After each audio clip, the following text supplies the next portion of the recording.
When you're getting dressed and all kitted up to go out for your ride, how often are you thinking about your socks?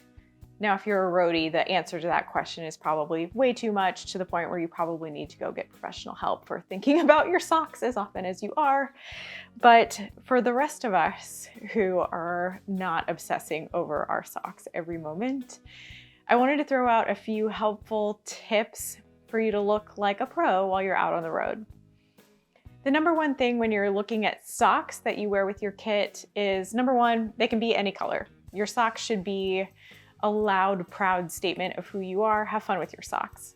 But if you choose to go with basic, solid socks, what you want to do is try to make sure your socks match your shoes. So I have black shoes when I go out and ride on my road bike, which means I should be wearing black socks. It creates kind of one solid look from shoe to sock. And what you don't want to do is create the look where you have a black shoe going into an opposite colored sock. So if you have white shoes, invest in some white socks. Definitely invest in some bleach so that if you ever get muddy or they get dirty out there, you can make sure they continue to stay nice, bright, and white. And that's just a little simple rule for when you're getting dressed to look like a pro.